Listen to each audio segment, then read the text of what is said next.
Alrighty, you ready to make this thing? Almost. Wait a sec, dude. Did you get the message from the Council of Evil Toronto people? Oh, shoot. I must have missed that. What'd it say? You're supposed to limit the amount of times you mention you-know-who. You-know-who? Oh, Brock don't say his name. Oh, right. Sorry. Damn right you're sorry. With this out of the way, now they can just focus on screwing over the Sabres on review calls. Hi! Leafs Nation, stand witness for Austin Lucas! Full biblical! Austin Matthews is a Leaf! Why do I watch hockey? Stressfully, mostly. Leafs tie 2-2 against the Vancouver Canucks, and then when it went to the shootout, Leafs win 3-2 over the Vancouver Canucks. Ooh, did this feel good? Oh, Canucks fans, God bless you. Like, look, if you watch LFR, thank you, period, end of story. But if you watch LFR and you're the fan of an out-of-town team, I gotta give you respect. And if you watch these videos, I like to think that you're a fair, level-headed, cool person. But damn Canucks fans on Twitter, man. I'm not talking about you, but I am talking about some. Canucks fans are the closest thing we have to South Park's goth kids. Hi guys, how are you today? I hope you died a pit of flames. Super, well that's good to hear. And then I saw this. Leafs Austin Matthews likes what he sees in Canucks super rookie and natural goal scorer Brock Boeser. And the second I see that, I'm like, expand? They say not to read the comments, but don't mind if I do. Like, look, I don't get to watch Sportsnet or any of the other channels out where you are the way you watch it. So maybe it is a 24-hour love fest for Austin Matthews like you say it is. But Brock Boeser is mentioned in the Toronto media all the time because he's amazing and he should be, and no one cares. No one says anything. The second I see that drop, I'm like, okay, if the Canucks win and if Boeser scores, we're gonna have a bad time. But first, the first period, which involved the first NHL shifts of Travis Dermott's career. And, they were a couple shifts! Before the game, they go, what does Travis Dermott gotta do to impress you, Mike? What does he gotta do for him to have a good game? And Babcock very bluntly, almost as if he was talking to Dermott directly, was like, I don't wanna notice him. On Dermott's first shift, you can see he's like, alright, just get out there, I'm an NHL player now, and pass. Good job. And then you see Dermott with the puck in his own end, and he's like, Mike said not to, I'm so sorry, Mike!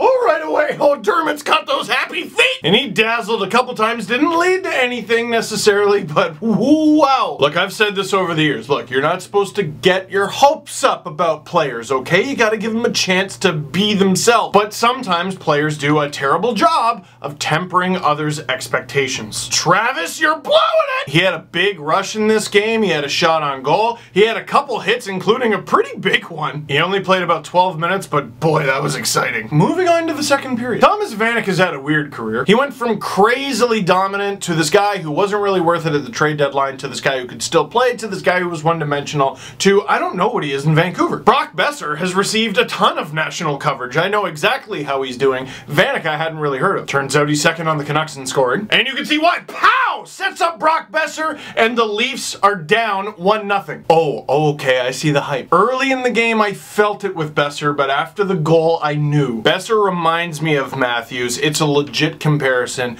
but he also reminds me of Patrick Laine. So what do they share? Is it a special skill? Is it their shot? What is it? I call it the uh-oh factor. And the uh-oh factor is very simple. When they get the puck, you go, uh-oh. The puck is still on Vanek's stick, and I'm like, uh-oh. Snipes is 22nd like it's nothing. The Leafs are down. Uh-oh. And the one guy I didn't want to score on the Leafs scored on the Leafs. It's 1-0 Canucks after 2. But it's okay. It's okay. The Leafs are about to tie it. Morgan Riley just floats it. Oh, Jakob Markstrom wearing the goat horns on that one, and it's a tied game. I didn't even celebrate when I saw the goal because I didn't even know what happened. I got it, Butterfinger. But I knew I didn't celebrate for a reason. I thought it was because I was confused. No, it's because deep down I knew something was wrong. Video review, it exits the Canucks zone. Oh no, it touches Brock Boeser. Yes, it hits Morgan Riley's skate. Crap, that's offside. Yeah, I get it. So we're in the third period now, and we're miserable. And the Leafs take a penalty, and that's miserable. And then Polak puts him down 2, and that's even worse. And with seconds to go on the 2-man advantage, Sam Gagner blasts the top corner. That was a great shot, and the Canucks are up 2-0. Oh my god. The Canucks are about to beat the Leafs in a shutout in Toronto on Hockey Night in Canada with Brock Boeser scoring the game's first and game-winning goal. That's it. No, I'm just gonna delete my Twitter. Because Canucks fans have been cutting promos on Brock Boeser all season long. But what they don't understand is the Leafs have a beast of their own. And with the Leafs down 2-0,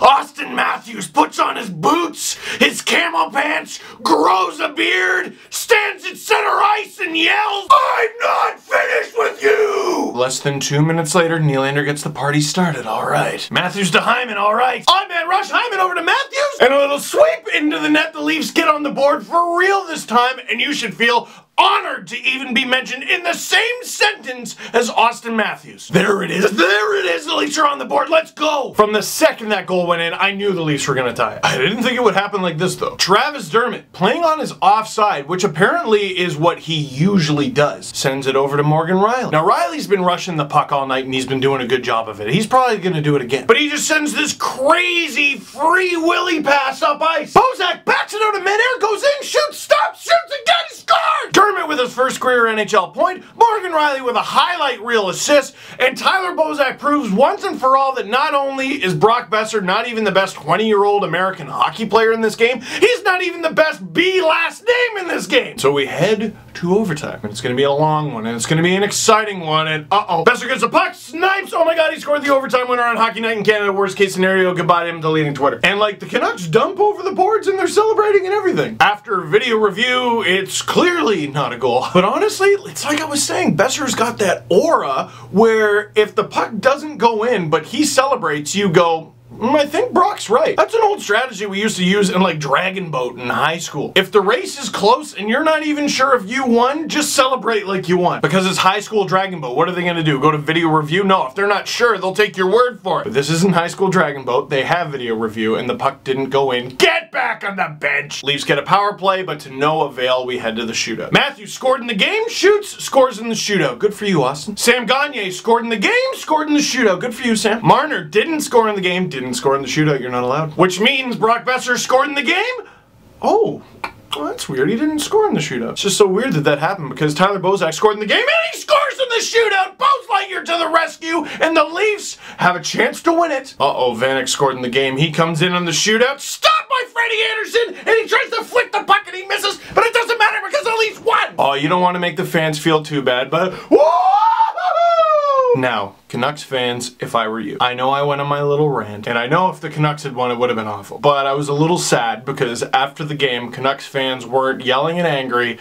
They were just kind of sad. Because I know that look. This game was worst case scenario for the Canucks. Not only did they lose to the Leafs on Hockey Night in Canada, but they got a point out of it. And a lot of Canucks fans in my mentions, they don't even want that point. They want a tank. Canucks fans, if I were you, I wouldn't worry about the tank. Because yeah, I know, I was the tank commander for a long time with the Leafs, but that was a different time. Now they got this crazy three-pronged NHL lottery. Yes, the first time that there were 3 lotteries, the Leafs ended up winning it, and they were the last place team. They had the best odds. But dude, look at last year. New Jersey, Philly, and Dallas. Look, you're 5th last right now. You're probably gonna finish bottom 10 at worst. You're there. You're in the game. And if I were you, I wouldn't worry too much about it because you got your guy, man. You got Brock Boeser. What I might be more worried about is potentially losing out on a guy like Chris Tanev. I don't know what the report is right now, but he took a puck to the chops.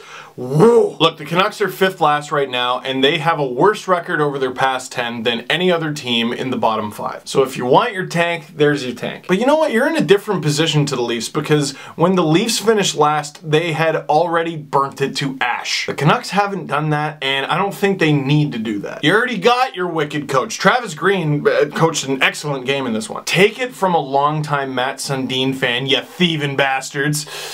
Just enjoy the Sedins' little hurrah here. They don't want to get traded. Don't bug them about getting traded. Just enjoy the end of 2 of the most unique, incredible careers in your franchise's history. They're twins! Plus the team just ahead of you in the standings is the Edmonton Oilers. Don't try to out-tank them, dude. They're the heavyweight champs. You got Boeser. You got the legacy of the Sedins. You got some exciting hockey to watch. Don't worry about the tank too much, just enjoy. That's what I would tell myself to do if I were you. And forget if I were you from a Leafs fan, how about you from a Canucks fan? I'm primarily a Leafs video blogger, but there are 2 really good Canucks video bloggers out there, and one of them is Clay Emu, and he sent me a clip for this video. Here he is with his quick little recap of the game. No Horvat, no Berchi, no Sutter, No teeth for Tanev, but no excuses. It was an entertaining game that could have gone either way, but ultimately the Leafs found a way to win. Now, truth be told, as soon as regulation ended, I knew the Canucks were in trouble. We don't do so well in overtime or the shootout. And if this game was any indication, Austin Matthews versus Brock Boeser